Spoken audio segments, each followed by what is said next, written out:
Welcome to the Cantankerous Catholic with Joe Sixpack, the every Catholic guy.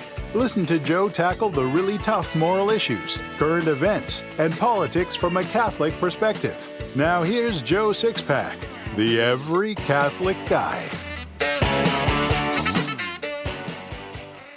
Hello again, Six-Pack Warriors.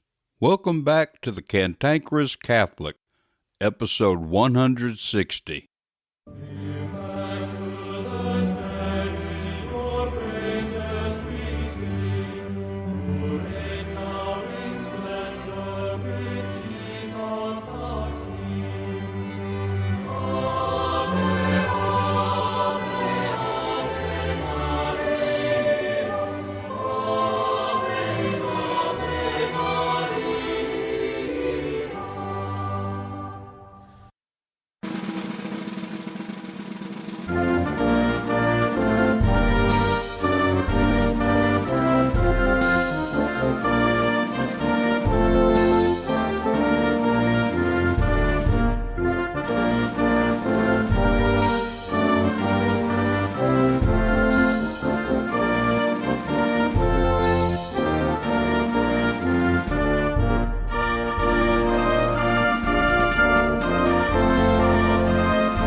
We were supposed to have Joe Matt from The Wander on the show this week, but instead we'll be interviewing Michael Voris of Church Militant again. I think you'll like it. As you know, I don't like asking for your financial support. I always want a win-win situation whenever possible. Well, I've got a way for you to help this apostolate without you having to do anything you're not already doing. Everybody shops on Amazon. I've developed an affiliate relationship with Amazon. When you visit cantankerouscatholic.com and click on the episodes page, blog page, or about the show page, on the right-hand side of the page you'll see Amazon ads for Catholic books and merchandise. There's no price difference from Amazon's site, but if you click on something you're interested in and buy it, Amazon will pay me a small commission just for you clicking on that ad. It doesn't stop there either. Anytime you're on Amazon and find things you want to buy, send me the link to the items and I'll send you another link to click when you're ready to buy. You won't pay a dime more for the item, but Amazon will pay me a commission. That way you can help to financially support this apostolate just by doing what you were going to do anyway. Remember, visit the episodes, blog, and about the show pages to find Catholic books and merchandise, and send me links to other things you want to buy on Amazon, and I'll send you the links that will pay this apostolate a small commission. And I thank you in advance for your support. In this episode, Michael Voris graciously gave me some time out of his busy schedule to talk about a bevy of topics. I greatly appreciate the time I had with him. It's easier to set your head on fire and put it out with an ice pick than to schedule Michael for an interview. I consider myself very well informed and virtually shock-proof. After 30 years of evangelization and apologetics, I've heard it all. I didn't think I could be shocked by anything. I was wrong. When Michael told me that a bishop said there's no such thing as a deposit of faith, I was floored. I didn't know what to say. Needless to say, this interview with Michael Voris was very enlightening. I think you'll agree. Let's listen. Hey, Michael, we're glad to have you back on the Cantankerous Catholic. How are you doing? Doing very well, Mr. Cantankerous. Thank you. Okay. Michael, we've got very limited time today, so let's dive right in.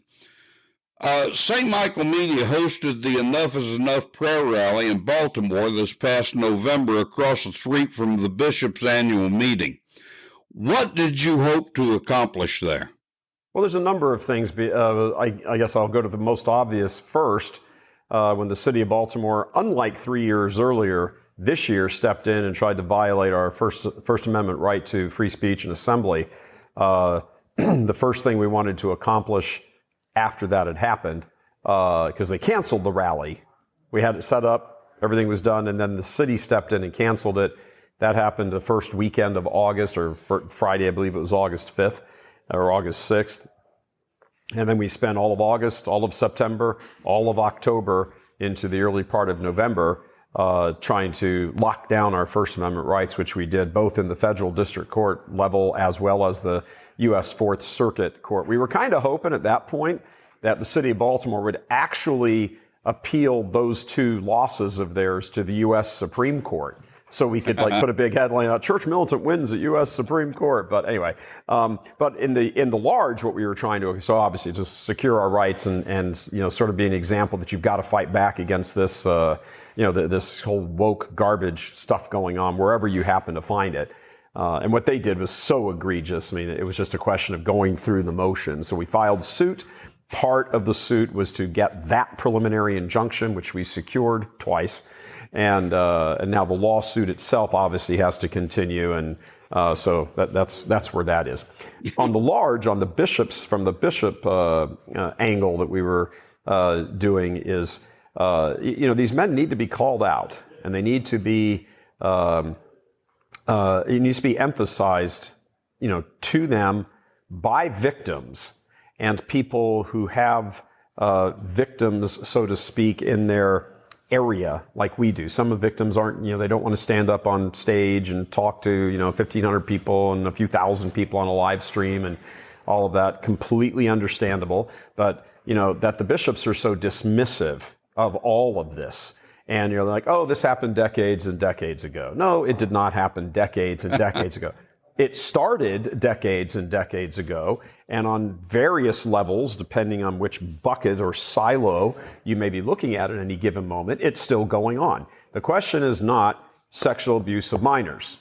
The question is homosexual clergy, some of whom abuse minors, ghastly as it is, others who harass seminarians, others who come on to young adults in their parishes.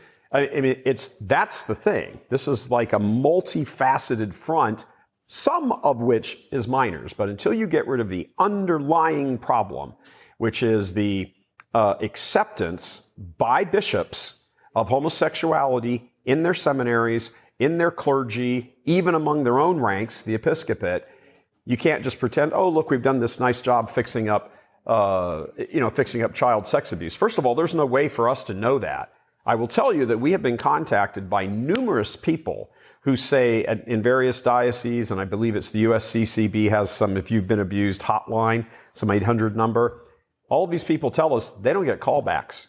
They call, there is a line set up, and they just don't get the callbacks. So I don't even know that Bill Donahue from the Catholic League is, pounding that war drum and going crazy because he's written a book and he wants to sell it. Sex abuse crisis in New York? Yep, that's him. $1 million bill. Pays himself $1 million to issue a few press releases a year. I'm going to send in an application to work at the Catholic League. That's pretty cool. It's a good job. We need to figure out how he's raising money. At least we do some good. Yeah, exactly. Well, he's got a lot of people who are, they're not seriously into the game. They have a lot of money. He didn't start the Catholic League. He's kind of the inheritor of it. The priest who started it did a tremendous job of what it was doing. But as usual, it fell into the world of Catholic Inc. They figured out that they're going to find some way to make, money out of the deal, and put the bishop's ring in his back pocket and then kiss his ring. They figured out a way to do all of this where they can just make a fortune on it. And, it's disgraceful. But his assertion that the sex abuse crisis is over, he's speaking specifically about minors, there's not really a way to know that. That's not something that's going to come evident in, 10, 15, 20 years.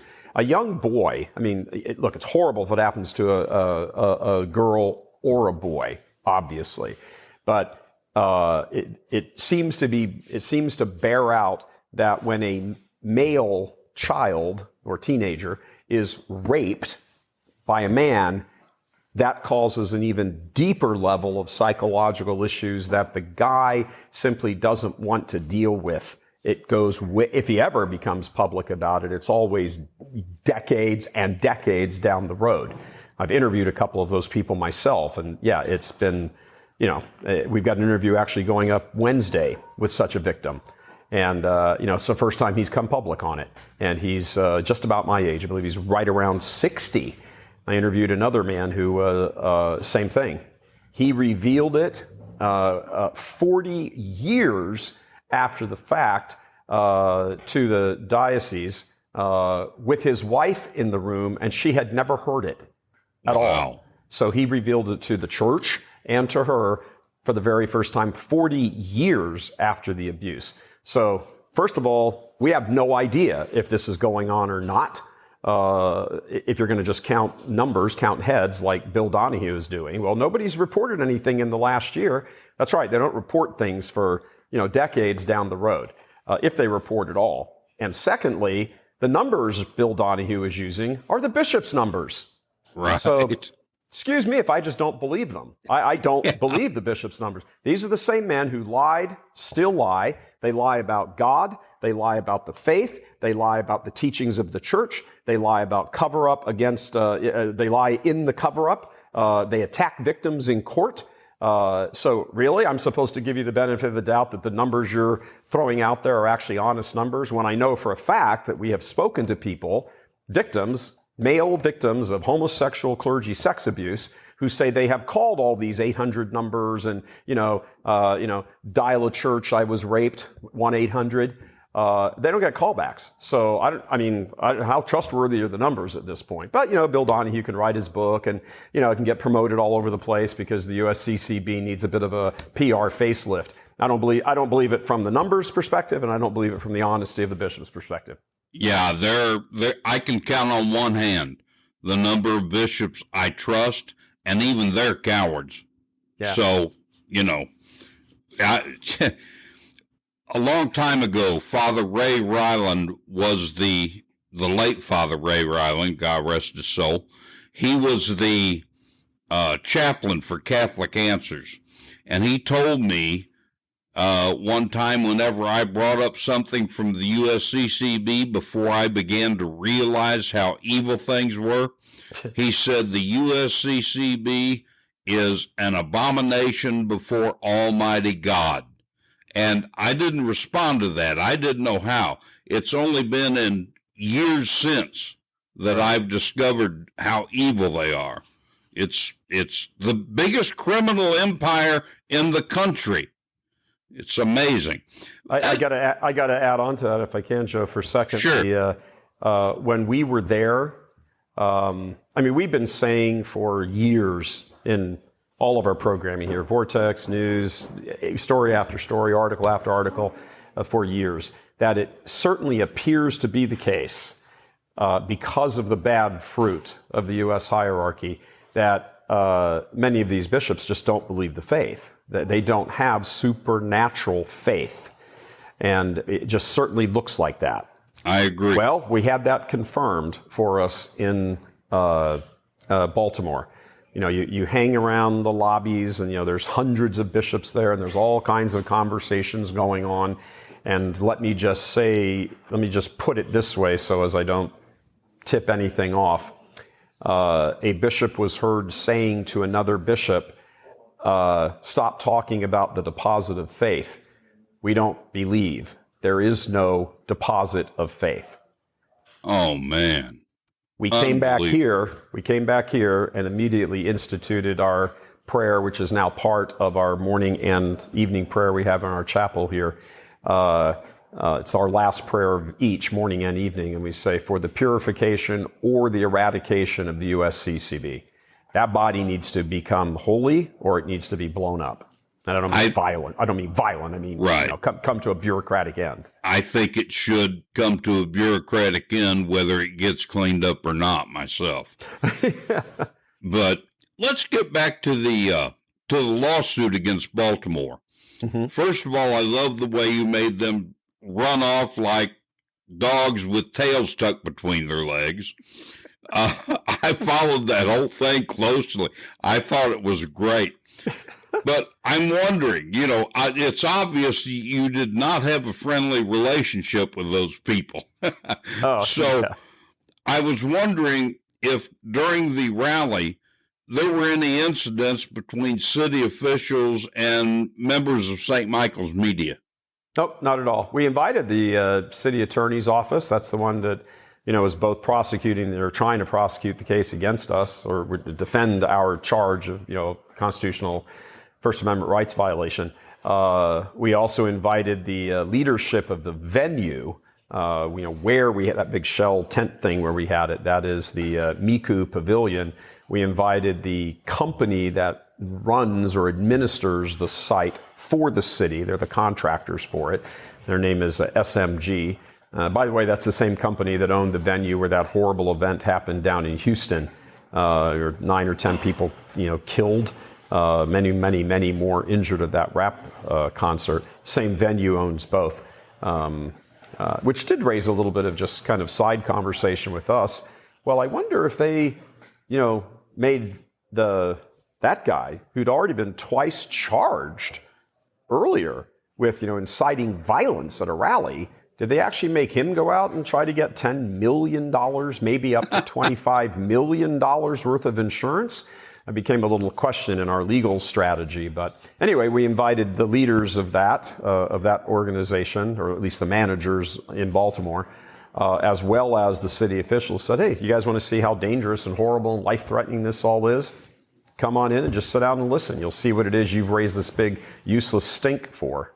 Yeah, and by the way... They didn't come, by the way. I think a first-year law student could have won this suit because it's so blatant. However, I think your attorney did a remarkable job. Yeah, Mark Randazza, if anybody is out there going through any sort of First Amendment cases, I could not, some need for First Amendment counsel or attorney or filing or whatever, I could not recommend somebody more bulldogish than him. He was merciless to the city, which he should have been. So yeah, it was. I mean, every single we had to go shopping around, so to speak, for attorneys because every First Amendment attorney, one recommended another to us, that sort of thing. It's a pretty tight circle. That's a pretty big specialty. A pretty limited but important specialty. And we got one recommendation after another. And every single time we're like, oh, sorry, we're buried. We have thousands of COVID case First Amendment things from religious groups and employees and companies and just one thing after another. So we eventually landed on Mark, and it was providential, big capital P. He was very dedicated to it. And he's Catholic, and he's... hanging around us for a few months and chatting and stuff. He's like, well, this whole, maybe I should kind of like head back to the faith kind of thing. This seems to have some, value to it beyond just a First Amendment case. Well, then it was evangelization too. That's great. Oh, a lot of evangelization going on, yeah. That's great. All right, on the bishop side of the rally, I listened to you during the rally quite a bit, and I followed as much of the rally itself as I could. But you mentioned having overheard things and having discussions with bishops. Give us a little bit more than you already gave us about the bishops. Yeah, I mean, first of all, it wasn't only me. We've got a pretty, how shall I say it, a pretty assertive group of young guys here. I guess that's probably a polite way to characterize it. And numerous of them would stop bishops in the lobby. I mean, I was doing it too, but I mean, I didn't cover anywhere near the ground they covered. They were stopping bishops in the lobby, like Bishop Tobin and Bishop O'Malley, Cardinal Tobin and Cardinal O'Malley, Cardinal DiNardo. I mean, it's just like one, I don't want to say confrontation, but I mean, that's sort of what it was. But most of them slithered away. They got to Bishop Sticca. They got to Bishop Boyer. Good grief. Yeah. A real rogues gallery. Yeah, I mean, quite a number of them. And, you know, and you know, there were like one or two type questions. It's sort of, you know, big picture questions. It's like, you know, why are you guys doing this whole, you know, Eucharistic coherence document thing? And yet, you know, we already know the Eucharist is the Eucharist, and you going on some $28 million 3-year spree trying to evangelize that, you know, you need to stop the sacrilege.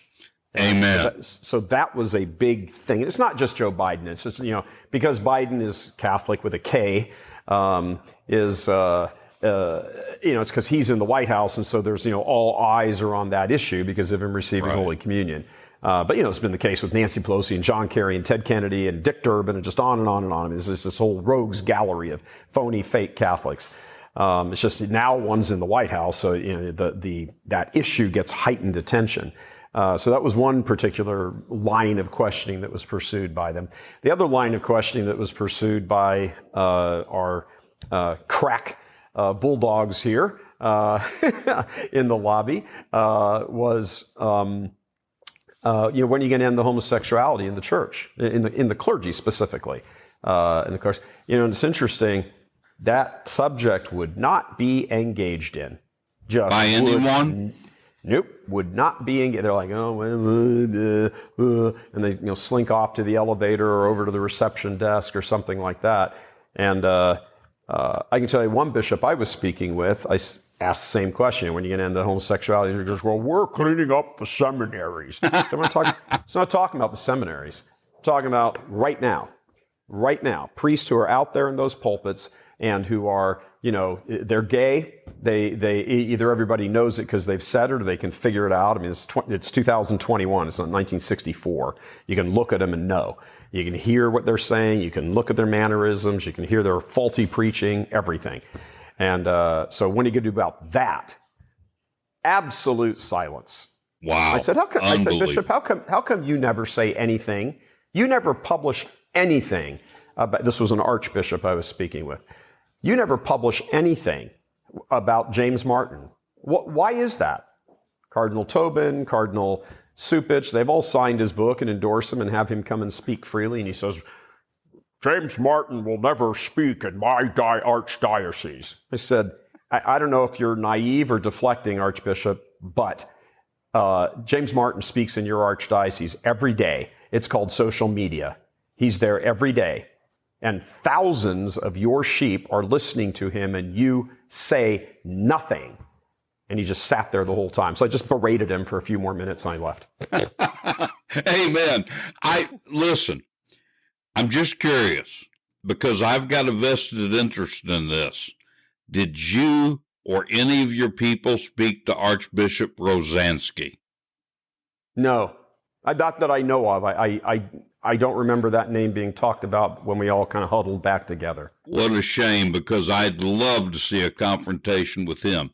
I'm not one of his favorite people in this archdiocese, believe me. Yeah, I would imagine. He covered up for another archbishop who covered up the murder of a boy, back in Springfield, Massachusetts. Right. It's disgusting. Yes, he is disgusting.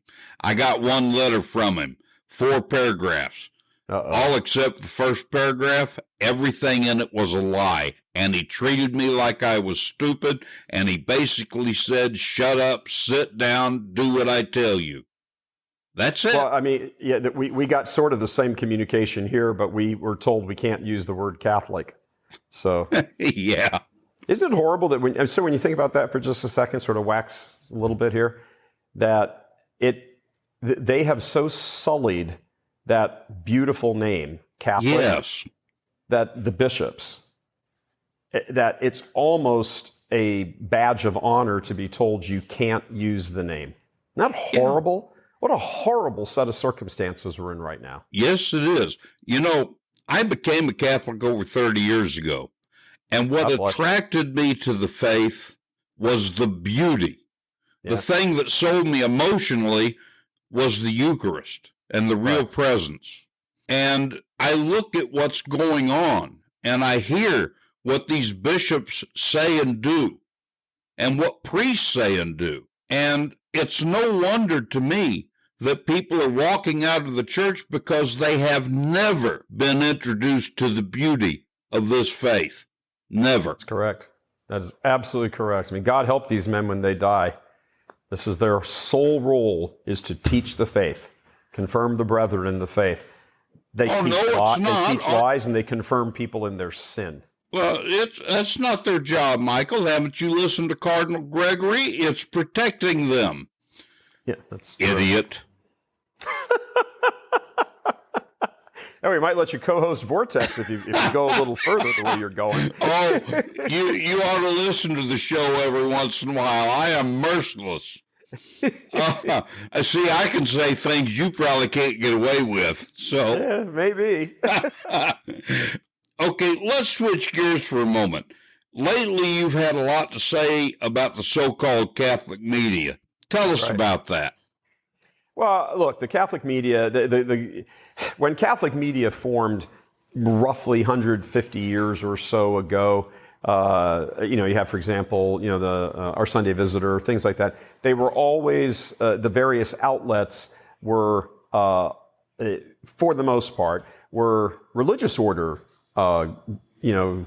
communities, religious communities, maybe dioceses that started, and it was really just a way to inform Catholics of certainly things about the faith, but also things they should need to know. I mean, 100 plus years ago, this was a virulent, publicly, openly anti-Catholic nation, and the media, which were largely just sort of newsprints, were circulated among Catholics just to sort of keep them abreast of what's going on and this and that, all this sort of the anti-Catholicism out in the culture, as well as instructional, catechetical type things.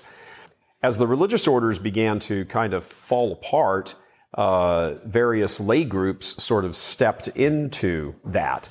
A microcosm of that, for example, you could see would be EWTN with Mother Angelica, again started by a religious, recognized and responded to the calling to do media work, which teach the faith and all of that.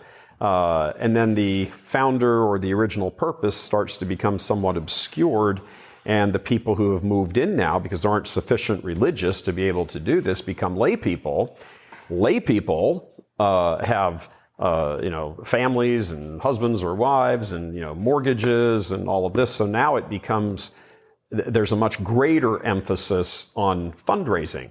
You have to be able to support all these salaries where, earlier in the day, it was just the work of the community, like Maximilian Kolbe with the Immaculatum. That was done by his community. Right. So, it's not like people were there making $1 million a year, like $1 million bill at Catholic League. But I repeat myself. So they're all doing this work, and it's their charism. These orders have this, or maybe it's not their direct charism, but it's an offshoot of it. Great. The religious orders start to fall apart, communities fall apart. The work continues. It's assumed by people who now have to raise an awful lot more money. And I know that sitting here as the CEO of St. Michael's Media and Church Militant, it costs a lot of money. We've got, 60-something people out there, right out there. I'm just looking beyond the cameras working for us. These people have to be paid and, and all these things. I mean, that's just the cost of doing business. Right. The difference, however, is that the easy route to go for Our Sunday Visitor and EWTN and a whole host of these Relevant Radio, all of them, was, well, look, if we don't tick off the bishops, they'll let us have fundraising dinners and stick the word Catholic all across our mastheads, and we can go to their archdiocesan annual or semi-annual conferences, and we can speak, and people will come buy our books, and it just becomes this racket. I call it Catholic Inc. And that's just how it works.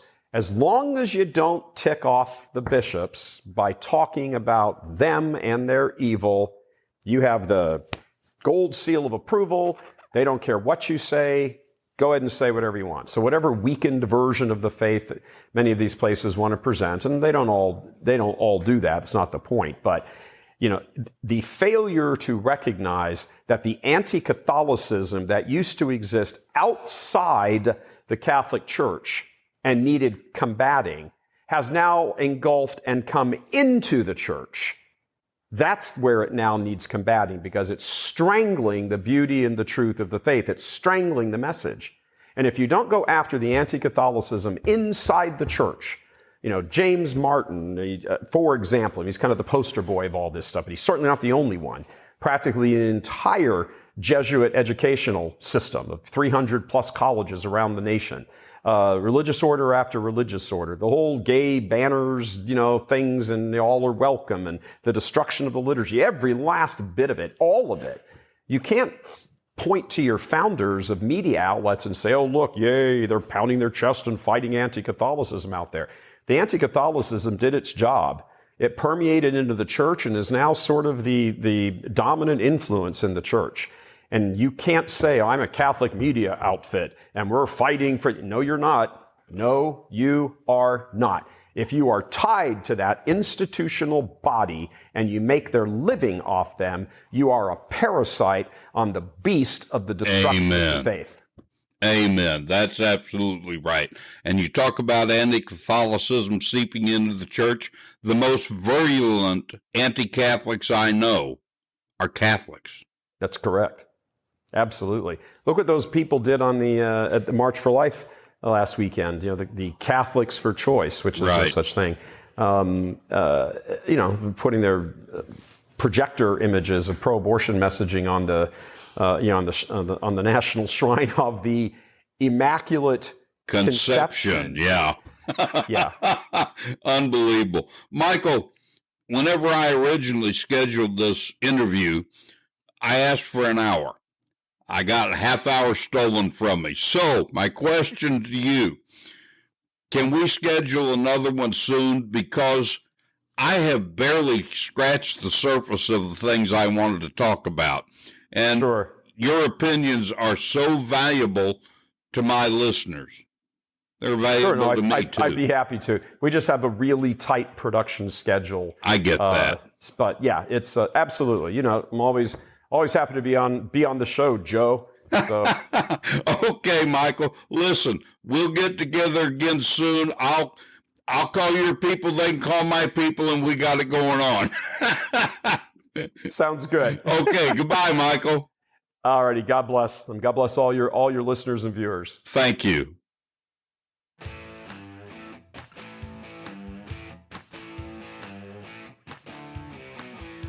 I promised you in the December 22nd episode of the Cantankerous Catholic that I'd start helping you in a more temporal way with products I believe in.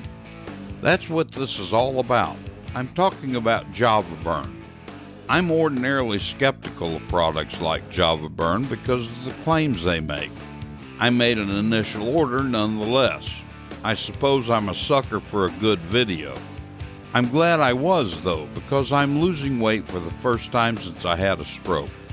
Now I've purchased a 6-month supply. The biggest claim Java Burn made was that I'd begin losing weight just by putting a packet of it in my first cup of coffee in the morning. I thought anything that easy can't be real. I thought wrongly. It works. Java Burn also claims to boost your energy. I haven't noticed that in my case, but maybe it'll work for you. Java Burn doesn't make this claim, but I do. It stands to reason that if you're diabetic and lose weight, you'll get better blood sugar numbers. I'm not saying that's what'll happen for you, but it's sure happening for me. My physical constitution is such that very few drugs or supplements have the desired effect on me. So when an all-natural product like Java Burn works for me, I'm ready to shout it from the rooftops. Try Java Burn or ignore what I say about it. I really don't care. However, I think you know by now that I won't recommend anything I don't believe in. If you're interested, just click on the Java Burn link in my show notes to see the same video I watched. I usually don't like such videos, but I'm glad I watched this one. Watching this video led me to the only way I've been able to lose weight in years.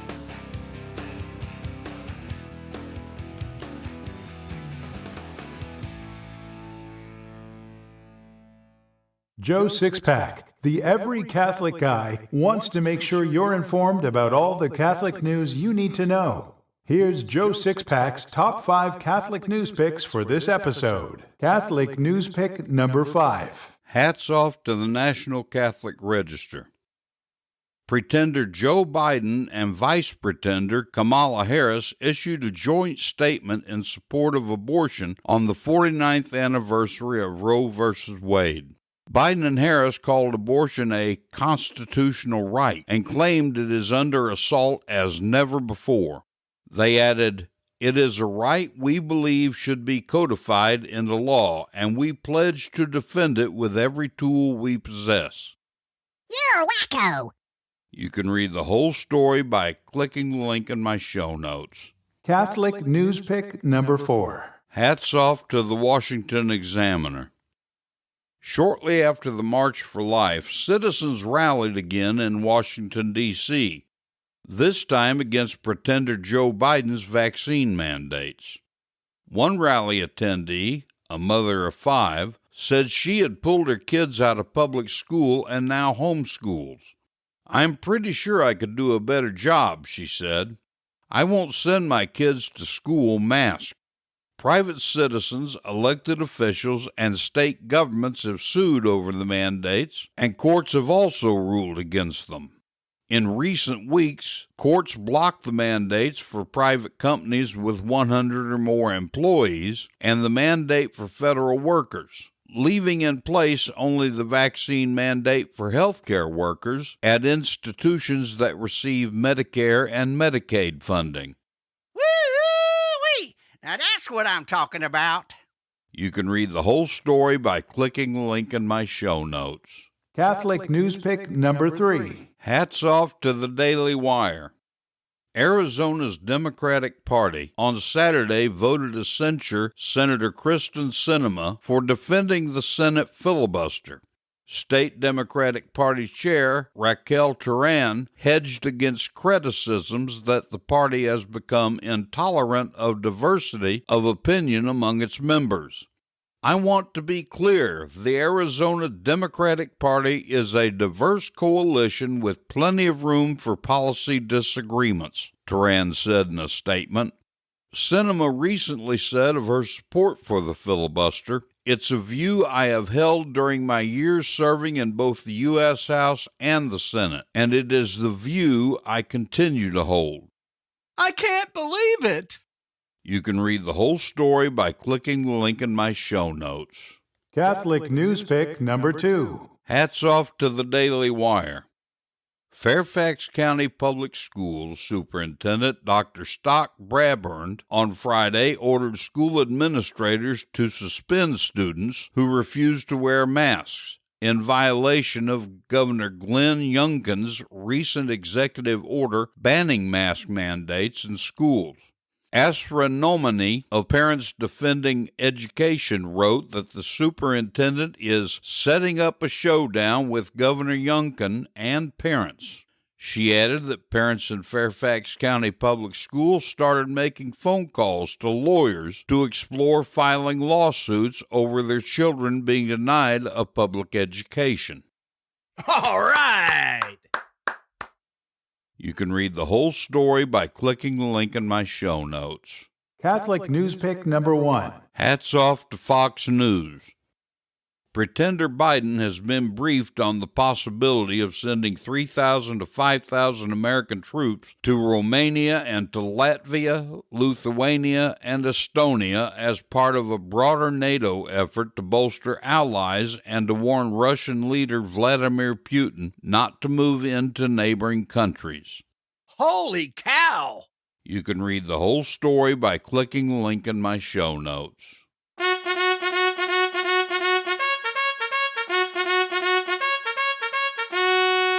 I am hard, but I am fair.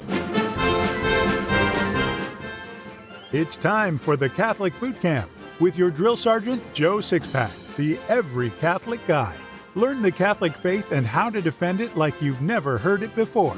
This boot camp is tough, so there's no political correctness, no spirit of Vatican II, and no namby-pamby platitudes. Drill Sergeant Joe Sixpack, the every Catholic guy, will prepare you for spiritual war.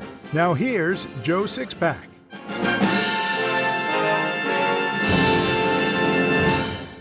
This is the final Simon Rafe case file on communion on the tongue. In this short presentation, Simon talks about Bishop Athanasius Schneider being a voice in the wilderness, a modern John the Baptist. He also challenges us to become new prophets defending Christ in the Eucharist. Let's listen. When the angel Gabriel announced to the Blessed Virgin Mary that she was to be the mother of the Messiah, she was told her cousin Elizabeth was already miraculously pregnant. Elizabeth was beyond the age of childbearing, but all things are possible with God. That child who leapt for joy in Elizabeth's womb when the Blessed Virgin, the first tabernacle, visited, was John the Baptist. He was prophesied in Isaiah as the voice crying in the wilderness, the prophet of the Most High, who would prepare the way for Christ and make all paths straight for him. Today, Christ has come. He was conceived, was born, lived, died for our sins, and rose again in the flesh. He ascended into heaven, but remained behind in the Eucharist, really, truly, and substantially present, body, blood, soul, and divinity, under the appearance of bread. But just as he was rejected during his incarnation and ministry, so too is he rejected today by many people, including Catholics who should know better. Today, Christ needs prophets to go before him and proclaim that he has come just as much as he did when he walked in Galilee. One of these modern-day prophets is Bishop Athanasius Schneider of Kazakhstan, the author of Dominus Est, It is the Lord. This short book, really it's not long, is a powerful call to return to the ancient, traditional, and, most importantly, reverential reception of Holy Communion, kneeling, and on the tongue.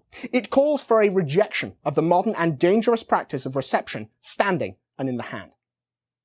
Why is communion in the hand dangerous? Well, think about who John the Baptist cried out people to prepare the way for. It was God in the flesh, the creator and redeemer of the universe. That is who the Eucharist is. The Eucharist is not a what, it is a person, and that person is the second person of the Holy Trinity. That little white host has divine glory and power. To receive communion in the hand is to receive it as we would ordinary food, which it absolutely is not. To receive it like we might ordinary bread teaches us and others who see us receive it, it is ordinary bread. Faith in the real presence of Jesus Christ in the Eucharist, and the popes have warned about this, is diminished if we receive the Eucharist in the hand or standing. But when we kneel before God, when we receive him reverently on the tongue, not touching the blessed sacraments with our hands, but rather reserving that awesome privilege to the anointed hands of his sacred ministers, we teach ourselves and those who see us that there is something special and sacred about what looks like bread. Bishop Schneider is not the only man promoting communion on the tongue, but he is perhaps the most significant, and we can learn the most from him. Not merely because he has written this excellent book, but also because he is truly a voice crying in the wilderness, whose life story reveals just how precious the Eucharist is. His devotion to the Eucharist comes from a place of privation and suffering, a place where Christ was pushed from the public square, and suppression and persecution was the order of the day. Bishop Schneider is the auxiliary bishop of the Diocese of Astana in Kazakhstan. Kazakhstan is a country in Central Asia and is truly a wilderness, a desert. Not in the sense of geography. The country is huge, larger than Western Europe, and has many different kinds of landscape. Nor is it, as many of us in the West might imagine, a poverty-stricken or economically backward nation. In fact, it's economically powerful. It accounts for 60% of gross domestic product for Central Asia. So how can it be said to be a wilderness? Well, Kazakhstan is a former Russian satellite nation, first dominated by the Russians, and then, when the communists came to power, a Soviet republic suffering under the yoke of the USSR. Then, of course, religion of any kind was suppressed and persecuted, with Catholicism as the one true faith, hated most of all by the atheistic communists. When the Iron Curtain fell and communism collapsed, religion enjoyed a resurgence, but not authentic religion. The majority of Kazakhs are Muslim, opposed to Christianity, and of the Christians, most are Russian Orthodox. Today, while Catholics are not actively persecuted, they are a small minority and, in the main, ethnically German or Slavic. Which is, as it happens, just what Bishop Schneider is. His parents were Black Sea Germans, ethnic Germans living in the Ukraine after the Second World War. Filled with hatred for the Germans and pushing a strongly pro-Russian policy, Stalin deported the Black Sea Germans to the Ural Mountains, where they languished in gulags, forced labor camps run by the communists. When his parents were released from the camps, they traveled to Kyrgyzstan, another Central Asian nation to the south of Kazakhstan. Young Anton, as he was then known, received his first Holy Communion in 1973 at the age of 12, and shortly afterwards left with his family for Germany. There he joined the Canons Regular of the Holy Cross and took the religious name Athanasius. He was ordained a priest in 1990 and had returned to Central Asia, this time Kazakhstan in 1999, where he taught at the seminary. He was consecrated bishop in 2006 and was assigned to the See of Astana in 2011. In Dominus Est, Bishop Schneider recounts just how he gained his deep respect for the Eucharist. It was due to the example given him by his mother, his grandfather's sister, and a fellow parishioner. These Eucharistic women lived during the communist regime in the Soviet Union, where Catholicism was not merely suppressed but actively forbidden. Remember, his parents spent time in the gulags. The young man who would become this modern-day John the Baptist knew very well what real persecution was like. Because of the oppression of the Soviet regime, these three women rarely received the sacraments. The Catholic Church was forced to go underground during their lifetime. The sacrifice and hardship they made to receive the Eucharist resulted in it being all the more precious to them. But they did not let this persecution dampen their faith. On the contrary, it strengthened it. And through them, the faith of Anton, later Athanasius. They held prayer meetings, made spiritual communions when there was no sacrament available, which was most of the time. And when an underground priest was able to leave them with the Holy Eucharist for adoration, they treated our Lord with the greatest of reverence. And so this is why we concentrate so much on Bishop Schneider, not merely because he's the author of this wonderful little book, which explains so simply and clearly the need for communion on the tongue, but also because his life story reveals an essential truth we, in the pampered, luxurious West, have forgotten. We have our freedom of religion, our freedom to believe whatever we wish. Most often, the worst persecution we face is a joke on late-night television or the mockery of our co-workers. Yes, it's true, there are dark clouds of genuine persecution gathering on the horizon, and there are Catholics who have suffered because of their faith, but that's been losing jobs, not being imprisoned. Even as the liberal juggernaut rolls up to speed and the reality of incarceration for refusing to accept the anti-Catholic agenda looms, we must admit we are unlikely to be sent to Stalinist gulags to be worked to death. And yet, despite the fact we can worship in safety, we live in a wilderness, devoid of love for our Eucharistic Lord, while those behind the Iron Curtain lived in a garden fragrant with the fruit of devotion to the real presence of Jesus Christ. If we cannot manage to love Jesus, to receive him reverently, to frequently visit him in adoration, to run eagerly to him whenever we have the chance, in situations where it's easy to do so, what hope do we have if the situation sours? Because, of course, eventually the full horror of anti-Catholic persecution will come to the West. And the lessons of men like Bishop Schneider, men who have lived in the shadow of atheistic communism and lived in a country now dominated by non-Christians, whose family suffered not only persecution but denial of the sacraments, we must take those lessons to heart. We must look at his experience and see how it has not harmed his faith, but rather strengthened it, turning him into a champion for reverential love for the Eucharist. We must be ready for persecution, for it will come, and when it does, we must be sure to learn the right lesson from it.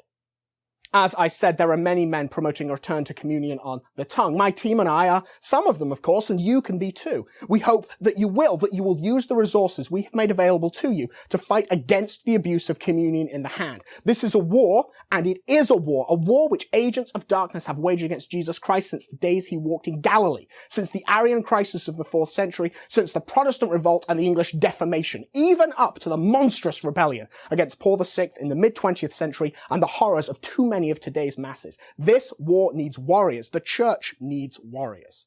Christ needs modern-day prophets to cry in the wilderness to make straight his paths.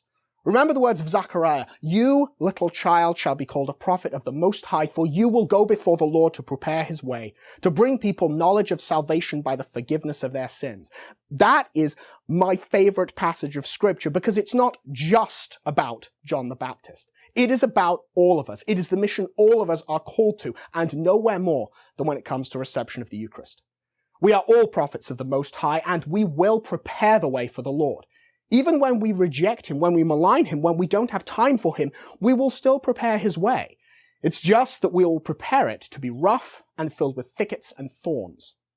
The Eucharist is a great mystery. It is God, the creator and redeemer of the universe, not only made incarnate in flesh, which is a mystery all of its own, but also with that divine flesh veiled under the appearance of bread and wine. When we look at the Eucharist, the incarnate Jesus is not present to our senses. We must take that on faith. And when those who walked with Jesus saw him, except for the most precious moments when the veil was drawn back, they did not see his divinity. They too took it on faith. The divine Lord in the Eucharist is veiled twice, and so that is why it is so important that when we are prophets of the Most High, we must prepare his way into the hearts of others. We must act in a manner which not only shows him due reverence, but also communicates to others that the Eucharist is not merely bread, that it is a person, and that person is not merely a wise or clever man, but God himself, the creator of the universe and redeemer of man. Often we cannot easily express this great mystery, the awesome reality of the real presence of Jesus Christ, body, blood, soul, and divinity in the Eucharist. Our tongues tangle, and we cannot find the words. But while we might not be able to use our tongues to speak, we can use them to act. And as I have said, acta non verba, deeds, not words. Let us use our tongues to receive Christ, and in so doing, let our actions speak more eloquently than our words ever could. Let our reverential reception of the Eucharist on the tongue, as faithful Catholics have done for centuries, and which the Church and popes have perennially said is the preferred method, be our silent witness, a profound amen to the reality of the real presence of Jesus Christ in the Eucharist. Let us be prophets of the Most High, going before the Lord to prepare his way into the hearts of those whose faith is weak, bringing them the knowledge of salvation, which is Jesus Christ, really, truly, and substantially present in the Eucharist. Something special I'm trying to do for you is build a membership area on my website. That area will have loads of video and audio courses you can take at your convenience. There's just one problem, and someone listening can help me out with that problem. I had to purchase a high-end software to develop the members area. But now that I reach an estimated 300,000 souls each week, host weekly webinars, write for 3 Catholic media platforms, produce weekly bulletin inserts, and other things, I simply don't have the time to learn this new software. If anyone listening is tech savvy or has worked with Lifter LMS, and if you're willing to donate your time to help, I really need you to build out this membership area for me. If you can help, just reach out to me at joe@cantankerouscatholic.com. It's in my show notes. The Catholic Church is 2,000 years old. A lot of wisdom is gained over 2 millennia. Each week we'll share some of that wisdom with a Catholic quote. So here's this week's Catholic quote. This week's Catholic quote is from St. Thomas Aquinas. He said, "Grant me, O Lord my God, a mind to know you, a heart to seek you, wisdom to find you, conduct pleasing to you, faithful perseverance in waiting for you, and a hope of finally embracing you." I believe a really great way to teach the faith is through stories, parables, and anecdotes. So here's today's story. In freezing, wintry weather, a daring rider once lost his way on snow-covered fields. No light was to be seen, no house, no living creature. After riding for hours, he finally came upon a small hut. Wearily, he asked the owner, "Where is Lake Constance? Is it far from here?" "Where have you come from?" the man asked. "From that direction," answered the rider while pointing behind himself. "Then you rode across the entire lake." The rider turned white. It flashed into his mind that he'd been wandering for hours in danger of his life, realizing how the depths of the lake could have swallowed both he and his horse. His heart turned weak, and he fell lifeless from his horse. Most people thoughtlessly wander for years above the depths of sin and hell and don't know what danger they're in. They don't believe until they hear the verdict of God about their future in eternity, but then it's too late. People usually take good care of their bodies, but often neglect the health of their souls by refusing to receive the sacrament of penance frequently, if ever. They hurt their souls more than they could ever hurt their bodies. This is spiritual murder, a sin against the 5th commandment. When did you last go to confession? The China virus lockdown suspended Mass across the country. When restrictions were lifted, few Catholics returned to Mass. Why? Because no matter how you slice it, American Catholics simply don't know our faith. In 2 different EWTN surveys of Catholics conducted in November of 2019 and February of 2020 respectively, 86% said that their religion is very important to them. Yet 82% reject at least one Catholic doctrine, 41% never go to confession, 61% don't attend Mass regularly, 70% don't believe in the real presence, 84% believe abortion should be illegal, and 55% agree with euthanasia. Clearly, American Catholics are completely or almost completely ignorant of the Catholic faith. If they weren't, these figures wouldn't be so dismal. Despite their lack of knowledge, it's nearly impossible to interest them in catechesis they need so desperately. Well, I've got a remedy for that. Introducing the What We Believe, Why We Believe It bulletin inserts, which are endorsed by Raymond Leo Cardinal Burke. Everyone reads the Sunday Bulletin, and these bulletin inserts provide a thumbnail catechism lesson that is anything but typically boring catechism. They not only tell readers what the church believes, but why the church believes it. In the parishes where these bulletin inserts are already being used, parishioners love them. I know because I get emails every week telling me so. If you're a parish priest, you can get 3 months of What We Believe, Why We Believe It to try it out for free. Some laity get subscriptions for their parishes as well. To learn more, click on the link in my show notes that says Sixpack System Bulletin Insert. It just requires 11 minutes of your time to see the video. This has been The Cantankerous Catholic with Joe Sixpack, the Every Catholic Guy. Thanks for subscribing, and be sure to visit cantankerouscatholic.com to get your free copy of Joe's popular book, The Best of What We Believe, Why We Believe It.